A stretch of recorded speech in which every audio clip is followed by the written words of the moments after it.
Nos encontramos ahora al otro lado del abismo que dijimos marcaba la gran división en el libro de Génesis. A partir de este capítulo, el ambiente es completamente diferente. La Biblia va ahora a pasos más lentos y nosotros iremos también más despacio. El énfasis se quita de los 4 eventos grandes que notamos en los primeros 11 capítulos y recae ahora sobre 4 grandes personajes. Abraham está comprendido entre los capítulos 12 al 23. Este es el hombre de fe. A Isaac lo encontramos en los capítulos 24 al 26. Él es el hijo amado. A Jacob lo encontramos en los capítulos 27 hasta el 36. Jacob era el hijo escogido, pero también el hijo castigado. Y los capítulos 37 hasta el 50 nos presentan a José, el cual pasa por sufrimientos y llega hasta la gloria. Estos son los 4 patriarcas de suma importancia en el entendimiento de la palabra de Dios, y estamos tomando el relato de sus vidas en el resto del libro de Génesis. Amigo oyente, Dios se ha mostrado al hombre, y confiamos que Él tiene para su satisfacción no seguir luchando contra la raza humana, porque después de la caída del hombre tenemos el gran pecado de Caín. ¿Y cuál fue ese pecado? Bueno, sin lugar a dudas, fue el orgullo.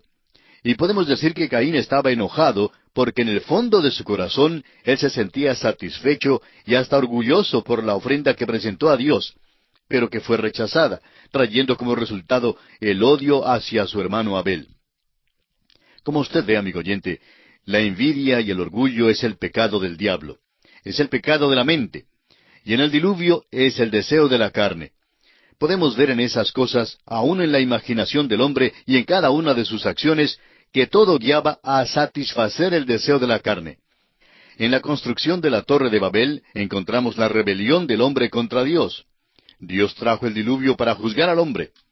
Si Dios hubiera tenido que esperar el paso de otra generación y hubiera sido paciente por otros 120 años más, aún así el hombre no se hubiera vuelto a Dios. El hombre no hubiera considerado suficiente esta espera divina como una oportunidad para cambiar su mente. Dios ahora se aleja de las naciones y escoge a un hombre del cual hará una nación. De aquella nación, a su turno, vendrá el Salvador del mundo. Hasta aquí Dios ha estado tratando con todas las familias de la tierra. De aquí en adelante pone énfasis en los individuos. Ahora, cuando Dios llamó a Abraham, usted encontrará en él a un hombre de fe. En nuestro programa anterior intentamos señalar a Abraham como el hombre más grande que ha existido en la tierra. Cualquiera que sea la vara que usemos para medir el valor de este hombre de fe, él resalta como un gran hombre. Y vamos a considerar por unos momentos cómo Abraham podría ser igual a un gran hombre aún en nuestros días. En primer lugar, un gran hombre debe ser famoso. Y Abraham ciertamente sobrepasa esa regla.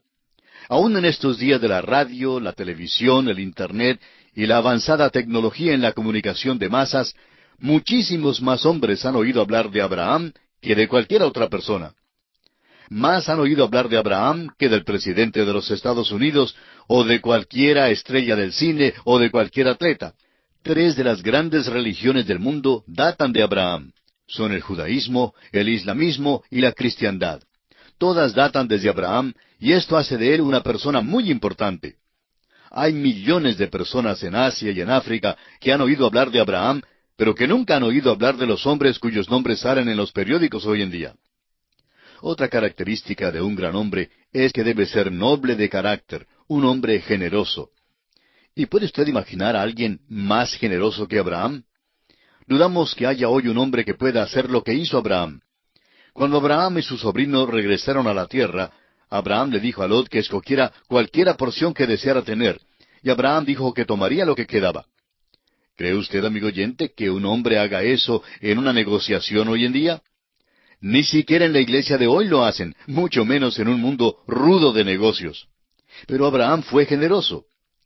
¿Se ha fijado usted alguna vez cuán generoso fue Abraham con los reyes de Sodoma y Gomorra? Les dijo que no llevaría el despojo, ni aun un cordón del zapato. Era a Dios a quien acudía Abraham. En tercer lugar, un gran hombre debe vivir en una hora importante. Debe ser, como dijo Napoleón, un hombre del destino. El hombre y la hora de vida deben de encontrarse en el punto crítico de la vida. Y eso es ciertamente verdad en cuanto a Abraham. Creemos que el mundo estaría de acuerdo con nosotros en los tres primeros puntos que hemos mencionado. Es posible que no esté de acuerdo en este otro punto. La cuarta característica de un gran hombre es que debe ser un hombre de fe. Y fíjese usted que todos los grandes hombres, aun los que no son cristianos, tienen algo en qué creer. Aprenderemos que Abraham tuvo 7 grandes visiones de Dios. Sufrió 4 desvíos, pero cada vez fue impulsado más cerca a Dios. La cosa más grande que se dice de Abraham en la Biblia es que creyó a Dios. En Génesis capítulo 15, versículo 6 leemos, «Y creyó a Jehová, y le fue contado por justicia». Al estudiar acerca de Abraham en estos próximos capítulos, estamos aprendiendo acerca de uno de los grandes hombres de todos los tiempos. Es un gran hombre tanto en la historia secular como en la historia sagrada. Nadie que sea completamente humano se iguala a Abraham. Se hace mención de él más que de cualquier otro hombre en la palabra de Dios. Esto no quiere decir que fue perfecto. La verdad es que falló muchas veces. Dios le dio 4 pruebas y cada vez cayó. Pero igual que Simón Pedro, se levantó, se limpió y empezó de nuevo a caminar con Dios.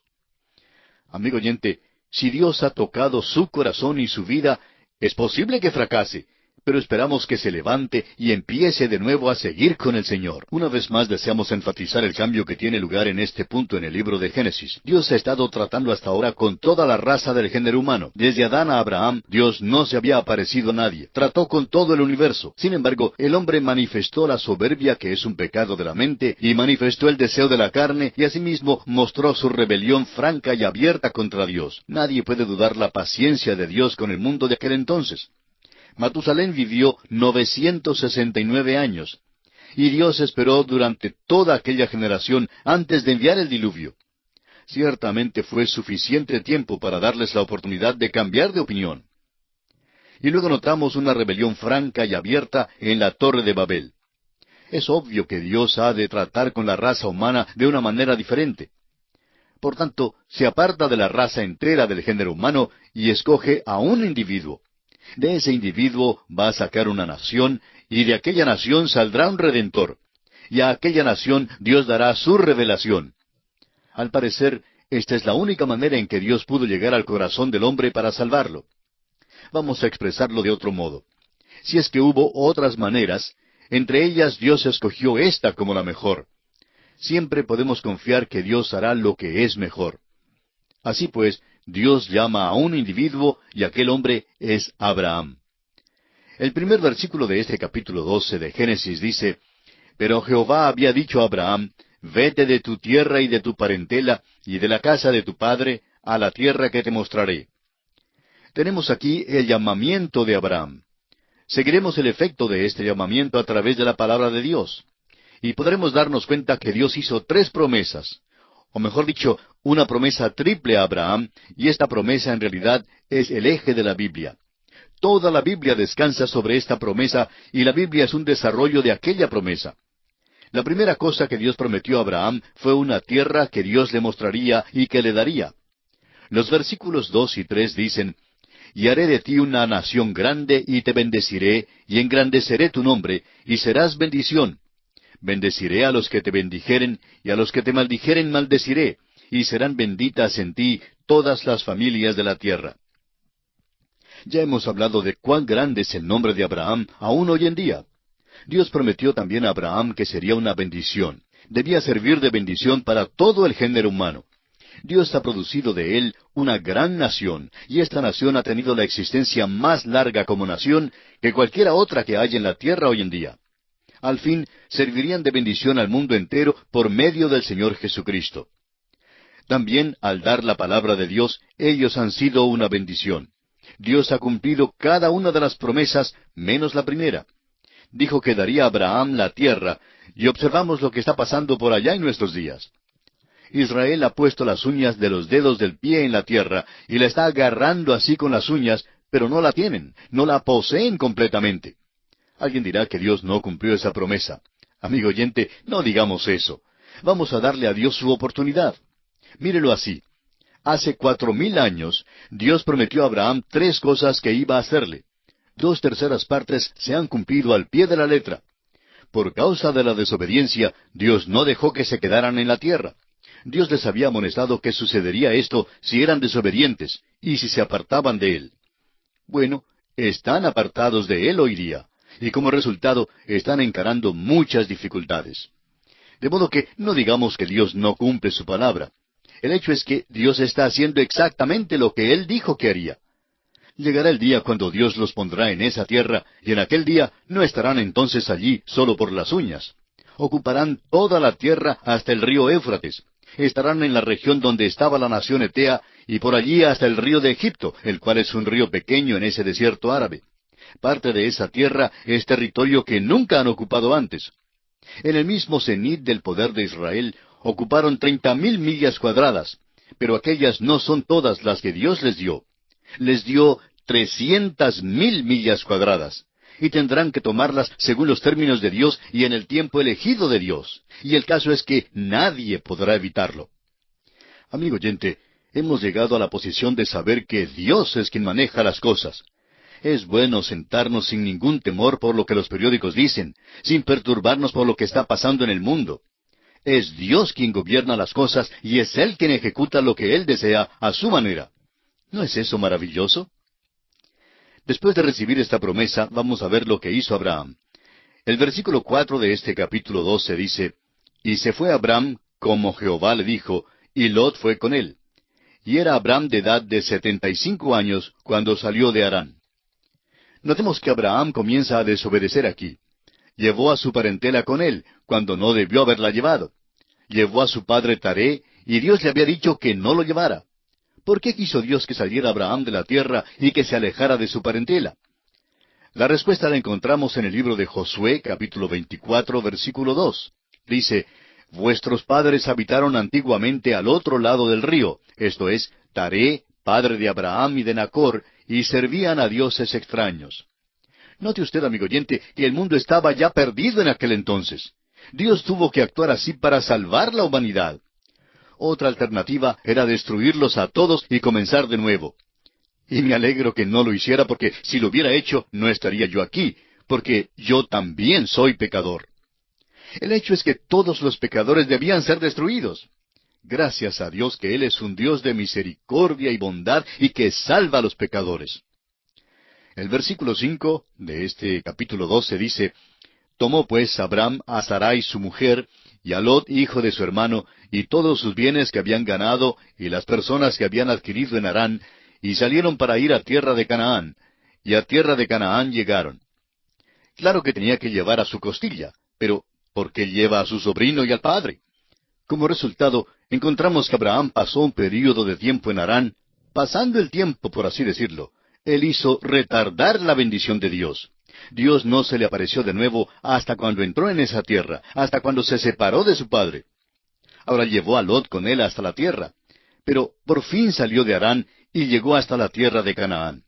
Ahora el versículo 6 dice, «Y pasó Abraham por aquella tierra hasta el lugar de Siquem, hasta el encino de More, y el cananeo estaba entonces en la tierra». Los cananeos vivían en esa tierra. Y quisiéramos añadir algo aquí muy importante.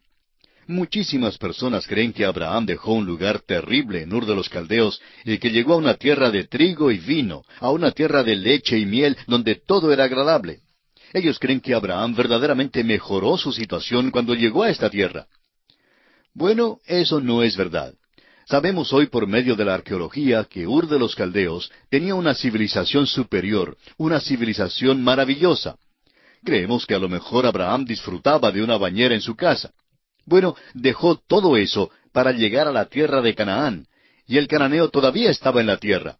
Estos hombres no eran civilizados, sino bárbaros y paganos. El punto no es que Abraham mejora de situación, sino que Abraham obedece a Dios. El punto central aquí es su obediencia. Ahora que ha obedecido a Dios y ha llegado a la tierra, veremos lo que pasa. El versículo 7 de este capítulo 12 de Génesis dice, «Y apareció Jehová a Abraham y le dijo, A tu descendencia daré esta tierra. Y edificó allí un altar a Jehová, quien le había aparecido». Debemos hacer caso de esto. Mientras que Abraham estuviera en la tierra de Harán, el lugar de demora, Dios no se le apareció. Pero aquí Dios se le aparece la segunda vez, y Abraham edifica un altar al Señor. Una de las razones por la cual hoy muchos de nosotros no recibimos bendición al leer la Biblia es porque no vivimos de conformidad con la luz que tenemos. La Biblia condena a los que no hacen eso. Si obedeciéramos a Dios, vendría más bendición. Dios no se le aparece a Abraham hasta cuando Abraham está listo a actuar en obediencia a Dios y a vivir de conformidad con la luz que tenía. Luego Dios está dispuesto a aparecerle de nuevo. Abraham responde edificando un altar. Veremos que Abraham es un verdadero constructor de altares donde quiera que iba. Ahora el versículo 8 dice, Luego se pasó de allí a un monte al oriente de Betel, y plantó su tienda, teniendo a Betel al occidente y Ai al oriente. Y edificó allí altar a Jehová, e invocó el nombre de Jehová. Abraham hizo dos cosas cuando entró en esa tierra. Plantó su tienda. Eso sería algo así como comprarse un nuevo apartamento. De todas maneras, ha llegado. Planta su tienda, allí es donde va a vivir. Luego edificó un altar. Ese fue su testimonio para Dios. Donde quiera que Abraham iba, dejaba un testimonio para Dios. Ahora, ¿qué clase de testimonio tiene usted, amigo oyente? No es menester poner un tratado enfrente de su casa. No tiene que escribir Jesús salva en la parte de atrás de su carro para luego manejar como un maniático en la autopista. Amigo oyente, ese no es un testimonio de ninguna manera. Este hombre Abraham tranquilamente adoraba a Dios y los cananeos pronto comprendieron lo que hacía. El versículo 9 dice, Y Abraham partió de allí, caminando y yendo hacia el Negev. Ese es un buen rumbo. Hace más calor por allí y es mejor clima. Bueno, este hombre viaja hacia el sur. Es nómada. Y así llegamos a una mancha en su vida. En realidad, esta es la segunda mancha. Los versículos 10 hasta el 12 nos dicen, Hubo entonces hambre en la tierra, y descendió Abraham a Egipto para morar allá, porque era grande el hambre en la tierra. Y aconteció que cuando estaba para entrar en Egipto, dijo a Sarai su mujer, He aquí ahora conozco que eres mujer de hermoso aspecto. Y cuando te vean los egipcios dirán, Su mujer es, y me matarán a mí, y a ti te reservarán la vida. Abraham estaba en la tierra, y ese era el lugar de bendición. Dios nunca le dijo que saliera de ella. Pero vino el hambre a la tierra, y nos parece ver a Abraham una mañana saliendo de la tienda y diciendo, Sarai, me parece que todo el mundo se va para Egipto. Hay hambre, como bien sabes, y se está empeorando la situación. No sería malo que hagamos los arreglos para salir de aquí. Y suponemos que Sarai dijo, Lo que tú digas, Abraham, soy tu esposa e iré contigo. Después de algunos días, y cuando Abraham hablaba con algunos de los viajeros, oyó a alguno de ellos que venía del norte que dijo, La situación se está agravando y está llegando hasta el sur. Por tanto, Abraham le dijo a Sarai aquella noche, Creo que sería bueno que arreglemos el equipaje y nos vayamos a Egipto. Ahora recuerde, amigo oyente, que Dios nunca le dijo a Abraham que saliera de esa tierra. Cuando Dios se le apareció la última vez, le dijo que esta era la tierra. Dios prometió dársela y bendecirlo en la tierra y hacer de él una bendición a otros. Pero Abraham no creyó a Dios y así decidió bajar hasta la tierra de Egipto. Esta tierra de Egipto aquí en las Escrituras es un tipo del mundo. Notará usted que eso es a través de todas las páginas de la Biblia. Bueno, Abraham bajó hasta allá. Es asombroso cómo el mundo atrae al cristiano hoy en día. Tantos cristianos buscan justificarse por lo que hacen. Dicen, ¿no ve, hermano, que no nos es posible asistir al culto el domingo en la noche porque tenemos que levantarnos muy temprano el lunes para ir a trabajar? Amigo oyente, todo el mundo tiene que levantarse temprano.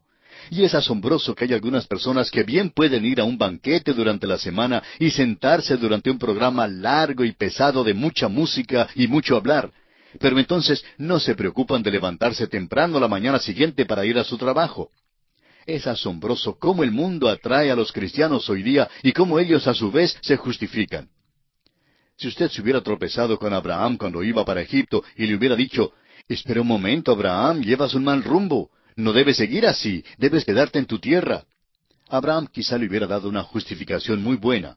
Tal vez hubiera dicho, «Pues mire, las ovejas se están enflaqueciendo y no hay pasto donde ellas puedan comer. Hay bastante pasto allá en Egipto y por tanto nos vamos para allá». De modo que se fueron a Egipto y de inmediato encararon problemas. Vemos algo aquí que es muy interesante porque Abraham tropieza con dificultades y es por causa de la esposa, porque Sarai, su esposa, era muy hermosa. Y usted sabe que hace algunos años se encontraron en las cuevas cerca del Mar Muerto lo que han llamado los rollos del Mar Muerto.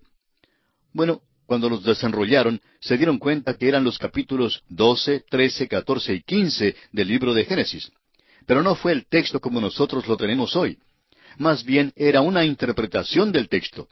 Se describía allí la hermosura de Sarai, dando en realidad su fisonomía y declarando cuán hermosa era esta mujer, confirmando a la vez lo que la palabra de Dios dice, que Faraón deseó tomarla por mujer. Este mismo rollo da una descripción del capítulo 13, donde Dios le dijo a Abraham que caminara a lo largo y a lo ancho de la tierra. Este rollo da un relato directo de Abraham con respecto a su viaje. Y lo más interesante es que este texto no es escritura, pero simplemente confirma lo que dice la escritura. Y también confirma el hecho de que esa tierra era exactamente como Dios dijo que era.